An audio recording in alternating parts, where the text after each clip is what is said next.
नमस्कार दोस्तों, मेरा नाम मुक्ता सक्सेना है। मैं आज आप सबके समक्ष श्री रामधारी सिंह दिनकर द्वारा रचित काव्यखंड रश्मि रथी के द्वितीय सर्ग का सारांश सहित काव्य पाठ प्रस्तुत करती हूँ। आशा करती हूँ कि आप सभी पसंद करेंगे।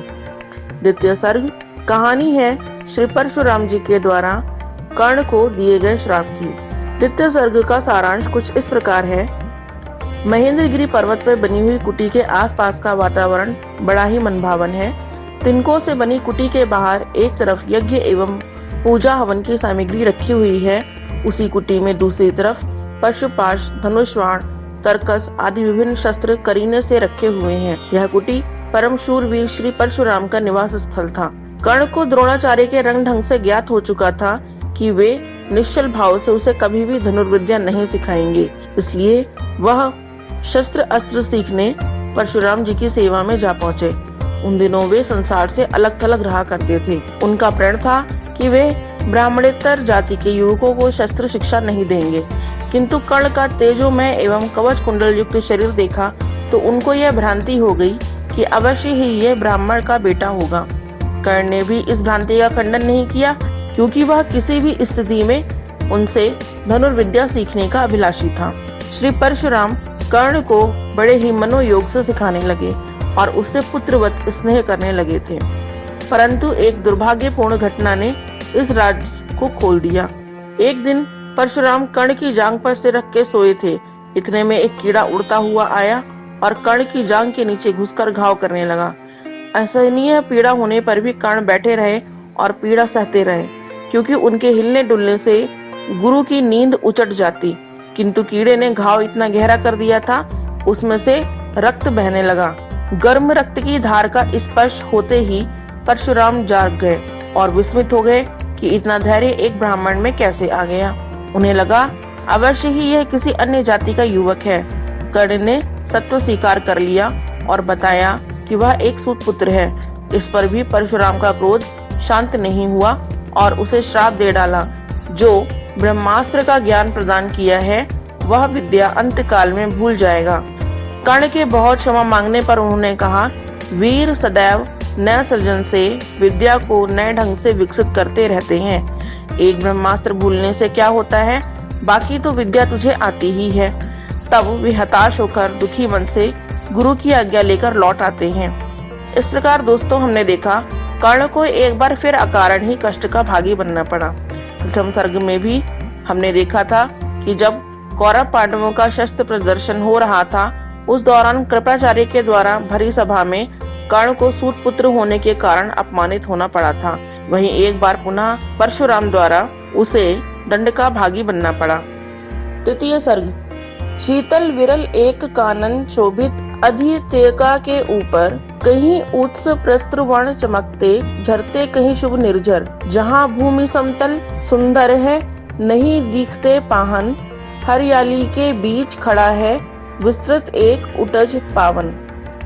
आस पास कुछ कटे हुए पीले धनखेत सुहाते हैं, शशक मूस गिलहरी कबूतर घूम घूम कण खाते हैं। कुछ तंद्रल अलसित बैठे हैं, कुछ करते शिशु का लेहन, कुछ खाते शाकल्य, दिखते बड़े तुष्ट सारे गोधन। हवन अग्नि बुझ चुकी, गंध से वायु अभी पर माती है, भीनी भीनी महक प्राण में मादकता पहुंचाती है। धूम धूम चर्चित लगते हैं तरु के श्याम छदन जैसे, रहे हो शिशु के अलसित कजरारे लोचन जैसे।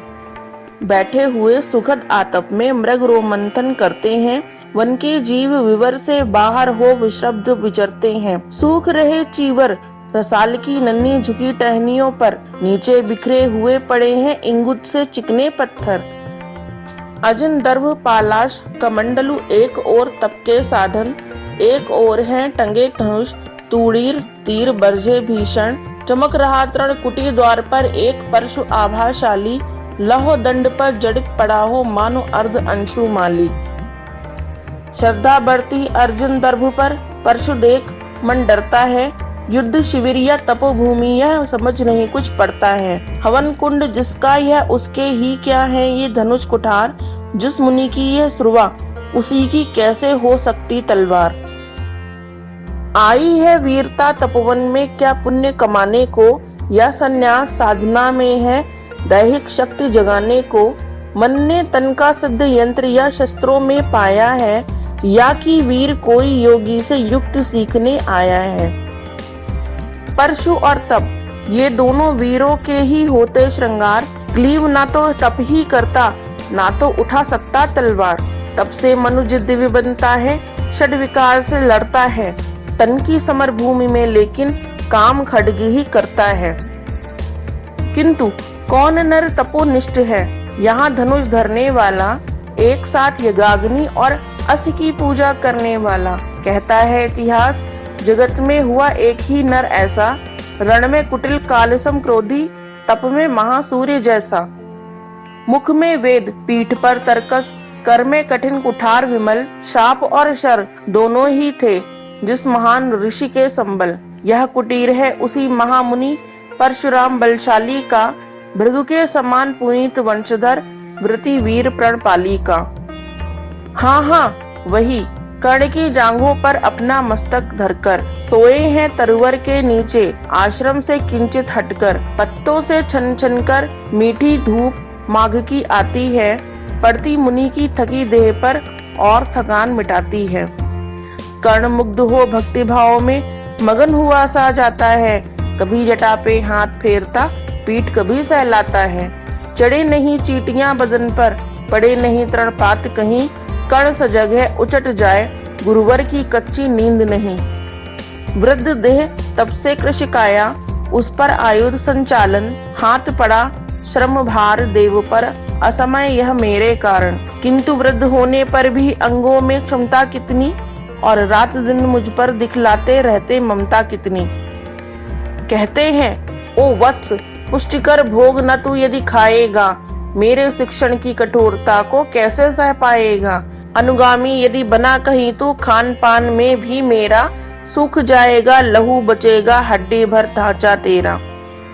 जरा सोच कितनी कठोरता से मैं तुझे चलाता हूँ, और नहीं तो एक पाव दिन भर में रक्त जलाता हूँ। इसकी पूर्ति कहाँ से होगी बना अगर तू सन्यासी, इस प्रकार तो चबा जाएगी तुझे भूख सत्यानाशी। पत्थर सी हो मांसपेशियां, लोहे से भुजदंड अभय, नस नस में हो लहर आग की, तभी जवानी पाती जय। विप्र हुआ तो क्या रखेगा रोक अभी से खाने पर, कर लेना घनघोर तपस्या वह चतुर्थ के आने पर। ब्राह्मण का है धर्म त्याग, पर क्या बालक भी त्यागी हो, जन्मसात श्लोक वृत्ति के ही क्या वे अनुरागी हो। क्या विचित्र रचना समाज की, गिरा ज्ञान ब्राह्मण घर में, मोती बरसा वैश्य विश्व में, पड़ा खड्ग क्षत्रिय कर में। खड्ग बड़ा उद्दत होता है, उद्दत होते हैं राजे, इसीलिए तो सदा बनाते रहते वे रड़के बाजे। और करे ज्ञानी ब्राह्मण क्या, असी विहीन मन डरता है, राजा देता मान भूप का वह भी आदर करता है। सुनता कौन यहाँ ब्राह्मण की, करते सब अपने मन की, डुबो रही शोड़ित में भूको, भूपों की लिप्सा रण की। और रण भी किस लिए, नहीं जग से दुख दैन्य भगाने को, पर शोषक पथ भ्रांत मनुज को नहीं धर्म पर लाने को। रण केवल इसलिए कि राजे और सुखी हो मानी हो, और प्रजाएं मिले उन्हें वे और अधिक अभिमानी हो। रण केवल इसलिए कि वे कल्पित अभाव से छूट सकें, बड़े राज्य की सीमा जिससे अधिक जनों को लूट सकें। रण केवल इसलिए कि सत्ता बढ़े नहीं पत्ता डोले, भूपों के विपरीत न कोई कहीं कभी कुछ भी बोले। जो जो मिलती विजय अहम नरपति का बढ़ता जाता है, और जोर से वह समाज के सिर पर चढ़ता जाता है। अब तो है यह दशा कि जो कुछ है वह राजा का बल है। ब्राह्मण खड़ा सामने केवल लिए शंख गंगा जल है। कहाँ तेज ब्राह्मण में अविवेकी राजा को रोक सके, धरे कुपथ पर जभी पाँव वह तक्षण उसको टोक सके। और कहे भी तो ब्राह्मण की बात कौन सुन पाता है, यहाँ रोज राजा ब्राह्मण को अपमानित करवाता है। चलती नहीं यहाँ पंडित की, चलती नहीं तपस्वी की, जय पुकारती प्रजा रात दिन राजा जय यशस्वी की। सिर था जो सारे समाज का वही अनादर पाता है, जो भी खिलता फूल बुझा के ऊपर चढ़ता जाता है। चारों ओर लोभ की ज्वाला, चारों ओर भोग की जय, पाप भार से दबी धसी जा रही धरा पल पल निश्चय।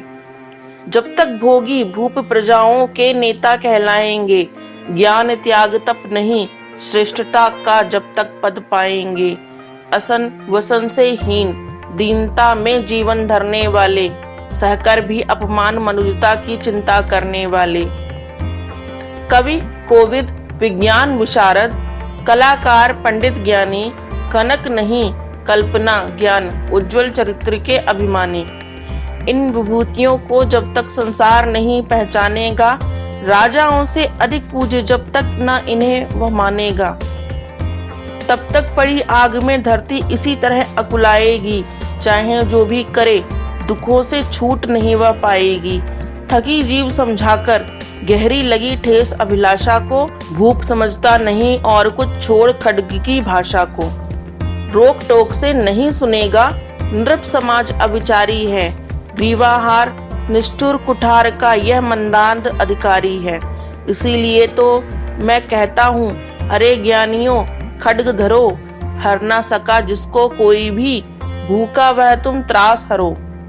रोज कहा करते हैं गुरुवर, खड्ग महाभयकारी है। इसे उठाने का जग में हर एक नहीं अधिकारी है। वही उठा सकता है इसको जो कठोर हो कोमल भी, जिसमें हो धीरता वीरता और तपस्या का बल भी। वीर वही है जो कि शत्रु पर जब भी खड्ग उठाता है, मानवता के महागुणों की सत्ता भूल न जाता है। सीमित जो रख सके खड्ग को, पास उसी को आने दो। विप्र जाति के सिवा किसी को मत तलवार उठाने दो। जब जब मैं शर चाप उठाकर कर्तव्य कुछ दिखलाता हूँ, सुनकर आशीर्वाद देव का धन्य धन्य हो जाता हूँ। जियो जियो ए वत्स, तीर तुमने कैसा यह मारा है। दहक उठा वन उधर, इधर फूटी निर्झर की धारा है। मैं शंकित था ब्रह्मा वीरता मेरे साथ मरेगी क्या। परशुराम की याद विप्र की जाति न जुगा धरेगी क्या। पाकर तुम्हें किंतु इस वन में मेरा हृदय हुआ शीतल। तुम अवश्य ढोओगे उसको, मुझमें है जो तेज अनल। जियो जियो ब्राह्मण कुमार, तुम अक्षय कीर्ति कमाओगे। एक बार तुम भी धरती को निक्षत्रिय कर जाओगे। निश्चय तुम ब्राह्मण कुमार हो, कवच और कुंडलधारी। तप कर सकते और पिता माता किसके इतना भारी। किंतु हाय ब्राह्मण कुमार, सुन प्रण कांपने लगते हैं। मन उठता धिक्कार, हृदय में भाव ग्लानि के जगते हैं। गुरु का प्रेम किसी को भी क्या ऐसे कभी खला होगा, और शिष्य ने कभी किसी गुरु को इस तरह छला होगा। पर मेरा क्या दोष, हाय मैं और दूसरा क्या करता। पी सारा अपमान द्रोण के मैं कैसे पैरों पड़ता। और पांव पड़ने से भी क्या गूढ़ ज्ञान सिखलाते वे। एकलव्य सा नहीं अंगूठा मेरा क्या कटवाते वे। हाय कर्ण तू क्यों जन्मा था, जन्मा तो क्यों वीर हुआ। कवच और कुंडल भूषित भी तेरा अधम शरीर हुआ। धस जाए वह देश अतल में, गुण की जहां नहीं पहचान। जाति गोत्र के बल से ही आदर पाते हैं जहां सुजान। नहीं पूछता है कोई तुम व्रति वीर या दानी हो। सभी पूछते मात्र ही तुम किस कुल के अभिमानी हो। मगर मनुष्य क्या करे, जन्म लेना तो उसके हाथ नहीं। चुनना जाति और कुल अपने बस की तो है बात नहीं। मैं कहता हूँ अगर विधाता नर को मुट्ठी में भरकर कहीं छींट दे ब्रह्मलोक से ही नीचे भूमंडल पर, तो भी विविध जातियों में ही मनुष्य यहाँ आ सकता है। नीचे है क्यारियां बनी तो बीज कहाँ जा सकता है। कौन जन्म लेता किस कुल में, आकस्मिक ही है ये बात। छोटे कुल पर किंतु यहाँ होते तब भी कितने आघात। हाय जाति छोटी है तो फिर भी सभी हमारे गुण छोटे। जाति बड़ी तो बड़े बने, वे रहें लाख चाहे खोटे। गुरु को लिए कर्ण चिंतन में था जब मगन, अचल बैठा। तभी एक विषकीट कहीं से आसन के नीचे बैठा। वज्र दृष्ट वह लगा कर्ण के उरु को कुतर कुतर खाने और बनाकर छिद्र मास में मंद मंद भीतर जाने। कर्ण विकल हो उठा, दुष्ट भौरे पर हाथ धरे कैसे, बिना हिलाए अंग कीट को किसी तरह पकड़े कैसे। पर भीतर उस धसे कीट तक हाथ नहीं जा सकता था, बिना उठाए पांव शत्रु को कर्ण नहीं पा सकता था। किंतु पांव के हिलते ही गुरुवर की नींद उचट जाती, सहम गई यह सोच कर्ण की भक्तिपूर्ण विह्वल छाती। सोचा उसने अतः कीट यह पिए रक्त पीने दूंगा, गुरु की कच्ची नींद तोड़ने का पर पाप नहीं लूंगा। बैठा रहा अचल आसन से कर्ण बहुत मन को मारे, आह निकाले बिना शिलासी सहनशीलता को धारे। किंतु लहू की गर्म धार जो सहसा आन लगी तन में, परशुराम जग पड़े रक्त को देख हुए विस्मित मन में। कर्ण झपट कर उठा, इंगितों में गुरु से आज्ञा लेकर, बाहर किया कीट को उसने क्षक में से उंगली देकर। परशुराम बोले, शिव शिव तूने यह की मूर्खता बड़ी, सहता रहा अचल जाने कब से ऐसी वेदना कड़ी। तनिक लजाकर कहा कर्ण ने, नहीं अधिक पीड़ा मुझको, महाराज क्या कर सकता है यह छोटा कीड़ा मुझको। मैंने सोचा हिला डुला तो वृथा आप जग जाएंगे, क्षण भर को विश्राम मिला जो नाहक उसे गवाएंगे। निश्चल बैठा रहा सोच यह कीट स्वयं उड़ जाएगा, छोटा सा यह जीव मुझे कितनी पीड़ा पहुंचाएगा। पर यह तो भीतर धसता ही गया, मुझे हैरान किया। लज्जित हूँ इसलिए कि सब कुछ स्वयं आपने देख लिया। परशुराम गंभीर हो गए, सोच न जाने क्या मन में, फिर सहसा क्रोधाग्नि भयानक भभक उठी उनके तन में। दांत पीस आंखें तरेर कर बोले, कौन छली है तू, ब्राह्मण है या और किसी अभिजन का पुत्र बलि है तू। सहनशीलता को अपनाकर ब्राह्मण कभी न जीता है, किसी लक्ष्य के लिए नहीं अपमान हलाहल पीता है। सह सकता जो कठिन वेदना, पी सकता अपमान वही, बुद्धि चलाती जिसे तेज का कर सकता बलिदान वही।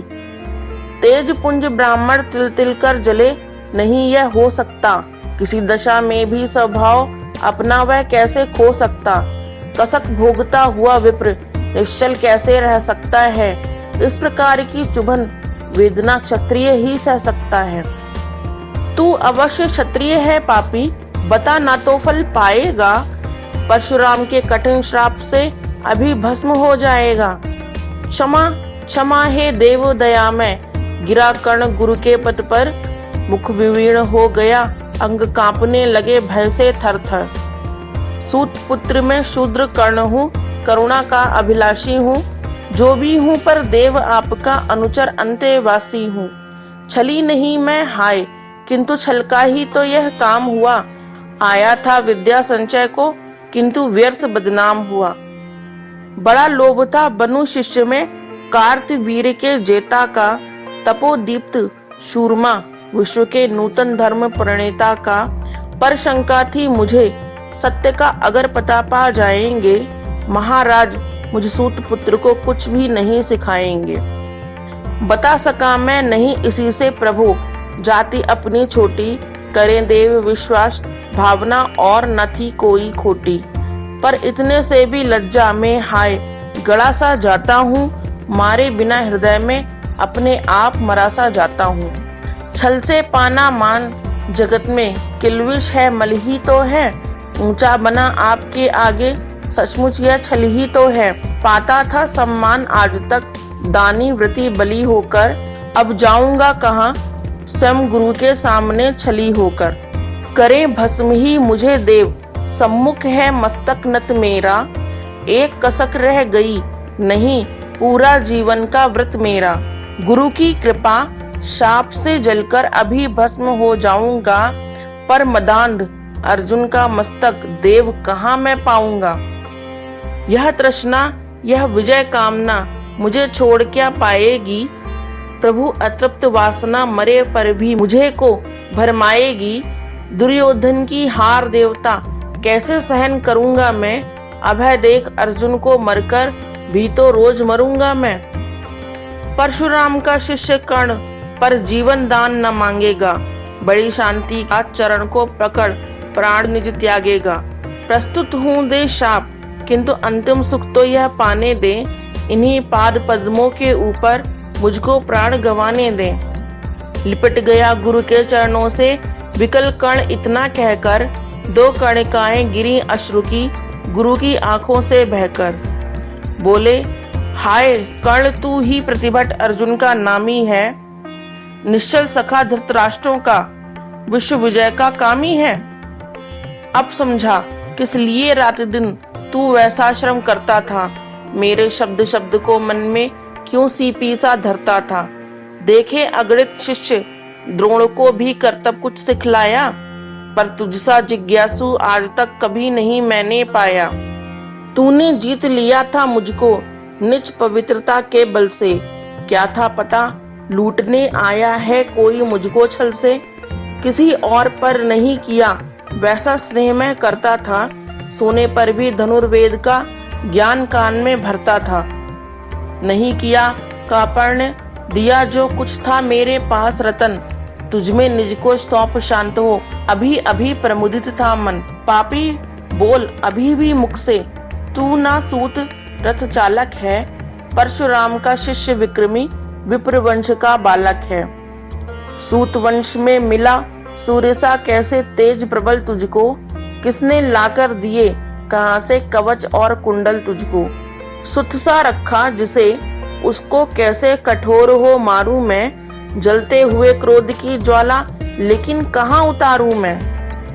पद पर बोला कर्ण, दिया था जिसको आंखों का पानी, करना होगा ग्रहण उसी को अनल आज है गुरु ज्ञानी। बरसाइए अनल आंखों से सिर पर उसे संभालूंगा, दंड भोग जलकर मुनि सत्तम छल का पाप छुड़ा लूंगा। परशुराम ने कहा, कर्ण तू भेद नहीं मुझको ऐसे, तुझे पता क्या सता रहा है मुझको असमंजस कैसे। पर तूने छल किया दंड उसका अवश्य ही पाएगा, परशुराम का क्रोध भयानक निष्फल कभी ना जाएगा। मान लिया था पुत्र इसी से प्राण दान तो देता हूँ, पर अपनी विद्या का अंतिम चरम तेज हर लेता हूँ। सिखलाया ब्रह्मास्त्र तुझे जो काम नहीं वह आएगा, है यह शाप समय पर उसे भूल तू जाएगा। कर्ण विकल हो खड़ा हुआ कह, हाय किया यह क्या गुरुवर, दिया शाप अत्यंत निदारुण, लिया नहीं जीवन क्यों हर। वर्षों की साधना साथ ही प्राण नहीं क्यों लेते हैं, अब किस सुख के लिए मुझे धरती पर जीने देते हैं। परशुराम ने कहा, कर्ण यह शाप अटल है सहन करो, जो कुछ मैंने कहा उसे सिर पर ले सादर वहन करो। इस महेंद्र गिरी पर तुमने कुछ थोड़ा नहीं कमाया है, मेरा संचित निखिल ज्ञान तूने मुझसे ही पाया है। रहा नहीं ब्रह्मास्त्र एक, इससे क्या आता जाता है, एक शस्त्र बल से न वीर कोई सब दिन कहलाता है। नई कलाएं नूतन रचनाएं, नई सूझ नूतन साधन, नए भाव नूतन उमंग से वीर बने रहते नूतन। तुम तो स्वयं दीप्त पौरुष हो कवच और कुंडलधारी, इनके रहते तुम्हें जीत पाएगा कौन सुबट भारी। अच्छा लो वर भी की विश्व में तुम महान कहलाओगे, भारत का इतिहास कीर्ति से और धवल कर जाओगे। अब जाओ लो विदा वत्स, कुछ कड़ा करो अपने मन को, रहने देते नहीं यहाँ पर हम अभिशप्त किसी जन को। हाय छीनना पड़ा मुझी को दिया हुआ अपना ही धन, सोच सोच यह बहुत विकल हो रहा नहीं जाने क्यों मन। व्रत का पर निर्वाह कभी ऐसे भी करना होता है, इस कर से जो दिया उसे उस कर से हरना होता है। अब जाओ तुम कर्ण, कृपा करके मुझको निसंग करो, देखो मत यूं सजल दृष्टि से व्रत मेरा मत भंग करो। आह बुद्धि कहती कि ठीक था जो कुछ किया, परंतु हृदय मुझसे कर विद्रोह तुम्हारी मना रहा जाने क्यों जय। अनायास गुणशील तुम्हारे मन में उगते आते हैं, भीतर किसी अश्रु गंगा में मुझको बोर नहलाते हैं। जाओ जाओ कर्ण, मुझे बिल्कुल असंग हो जाने दो, बैठ किसी एकांत कुंज में मन को स्वस्थ बनाने दो। भय है तुम्हें निराश देखकर छाती कहीं न फट जाए, फिरा ना लूं अभिशाप पिघल कर बाणी नहीं उलट जाए। इस प्रकार कह परशुराम ने फिरा लिया आनंद अपना, जहां मिला था वहीं कर्ण का बिखर गया प्यारा सपना। छूकर उनका चरण कर्ण ने अर्घ अश्रु का दान किया, और उन्हें जी भर निहार कर मंद मंद प्रस्थान किया।